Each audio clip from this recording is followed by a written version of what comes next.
Che Guevara was an instrumental figure in the liberation and ruling of early Castro-era Cuba. As a friend and right-hand man of Fidel Castro, Che was able to install Marxist and Leninist values by creating conflict and compromise within Cuba and becoming the face of a revolution.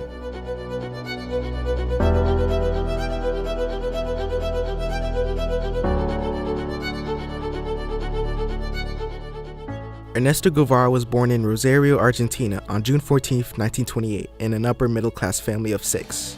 Ernesto's educational endeavors allowed him to develop a fondness for philosophical literature, such as the book The Communist Manifesto by Karl Marx and Friedrich Engels. The book proposed the ideology of rejecting a capitalist society and moving forward into a more controlled, egalitarian society.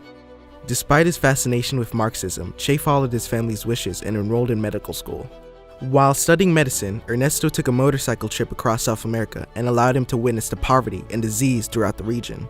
Ernesto realized that the Yankee capitalism that had abused South America was at fault. He figured the solution to the capitalist problem would be the Marxist ideals Ernesto studied in his youth. Revolution became Ernesto's destined path, changing from medicine to a political movement.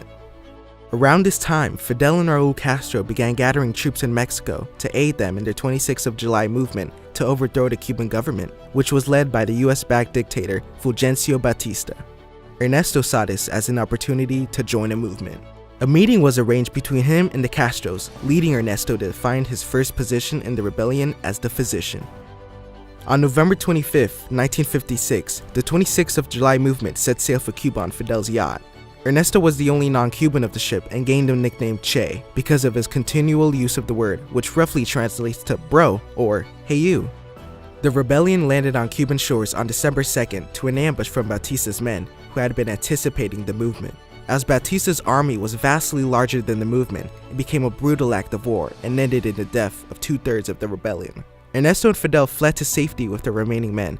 Fidel then discovered there were possibly traitors in their company. Ernesto was assigned to execute the known traitor, Eutimio Guevara.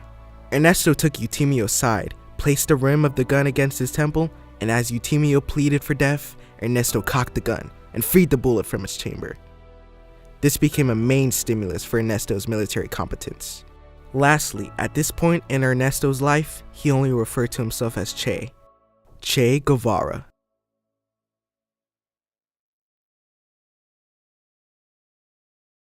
As Che and Castro developed the camaraderie, he would be promoted from a doctor to a general in the rebellion. With his new position, Che enforced the idea of guerrilla warfare, a hands-on tactical force brought together by teens in local Cuban towns. Che was an authoritative leader, never compromising and always creating conflict if need be. Ultimately, Che and Castro would seize all of Batista's bases, forcing him to flee from Cuba on New Year's Day of 1959. Fidel Castro was subsequently elected as Prime Minister of Cuba on February 16th and placed Che in charge of firing squads for war criminals, the Cuban National Bank, and Minister of Industries. This ensured Che as an instrumental person in the political Cuban atmosphere. Castro would even grant Che Cuban citizenship by birth. With the new Cuban political force, Che and Castro declared themselves a socialist nation and set out to alter Cuba in their image. With Che's disapproval of Cuba's economic dependence on the imperialistic United States, he desired detachment from them. To begin his quest, he began traveling around the world, meeting with the leaders of various countries, one of these being Soviet Union Russia. As Che became the architect of Cuba's foreign affairs, he was able to arrange trade and support between Russia and Cuba, creating an alliance between the countries. Now having a relationship that extended beyond the US, Cuba severed ties with America and moved to an industrialized socialist future, which evoked the idea of a community regulating the distribution and production as a whole, developed by the ideas of Karl Marx. This, however, did not work. The Cuban working class revolted against Che's socialist man, and the Cuban economy therefore plummeted. To the world, Cuba was failing. Around this time, the United States had a multitude of failed assassination attempts on the Cuban leaders. Growing tired, the US developed a plan to create conflict and invade Cuba with known Cuban exiles trained by the CIA. The group was named Brigade 2506. Aware of this impending plan, Che and Castro gathered their army and headed to America's first plan of attack. To the world's astonishment, Cuba won against America in a 2-day battle, demonstrating Cuba as a power not to be reckoned with. This was known as the Bay of Pigs. Concerned with America's growing interest in Cuba, Castro and Che agreed to harbor nuclear missiles from the Soviet Union. However, the US discovered Soviet ships loading missiles on Cuban land. Consequently, this led to a 13-day naval blockade with Cuba being right in the middle. Che was a proponent of the war, but nevertheless, the crisis would come to a close through a compromise between the world powers. Russia subsequently withdrew all missiles from Cuba. Che felt this compromise was damaging for Cuba and began to speak openly about his contempt towards Russia and their communist regime, stating that they betrayed Cuba and were straying away from their Marxist ways. Since Russia was an ally with Cuba, Castro was forced to make a decision: keep Che, his friend of many years, or Russia, an economically beneficial partner of Cuba. With this ultimatum, Castro decided to not compromise with Che, eventually concluding with Che's resignation from all his Cuban affiliations.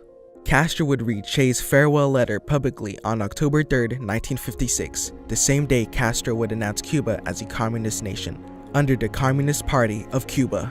Che, still having his heart in the revolution, gathered troops and traveled to Bolivia in an attempt to liberate their government. Not being protected by Castro's Cuba, the CIA advanced for Che and his guerrillas, and eventually, after months of hiding out in Bolivia, Che was captured by Bolivian soldiers. Che Guevara remained in a jail cell, anticipating the orders of the Bolivian government from the CIA. With failure to compromise, Che was executed on October 9, 1967, at the age of 39.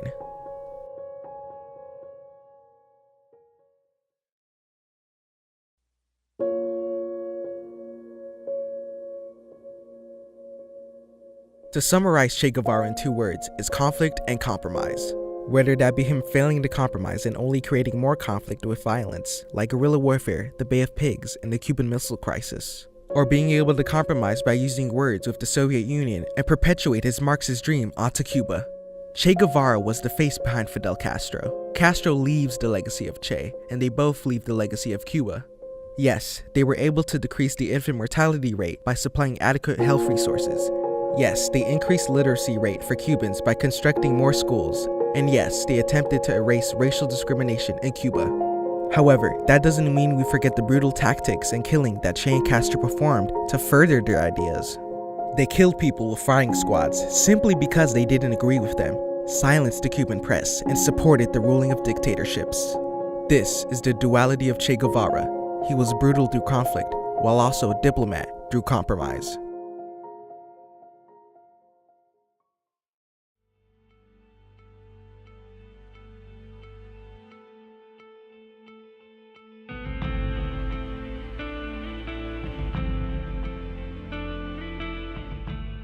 As time has passed, we can see the impact of Guevara. We see a modern-day Cuba with a Che Guevara memorial in the center of Santa Clara, the town where Guevara won the victory battle of the Cuban Revolution. Now the replacement of that success is a 22-foot-tall monument standing in his honor. And in modern-day Cuban schools, you can see the children aspiring to be like Guevara as they say, "We will be like Che" every Friday morning. We can see a world where you can buy a t-shirt of Che Guevara at Walmart, a capitalist organization founded in America, the thing Che resented till the day he died. Che has become the image of a heroic revolution for overthrowing Cuba's faulty government and establishing his own beliefs, but as we know, there is a lot more to it than that. It has become a burning question on the tongues of many historians and the public. Does Che Guevara represent a man with beliefs that he followed until he was executed? Or does Che Guevara represent a man who fought for his beliefs at the expense of others' lives? Does Che Guevara represent revolution? Or does Che Guevara represent murder? Does Che Guevara represent conflict? Or does Che Guevara represent compromise?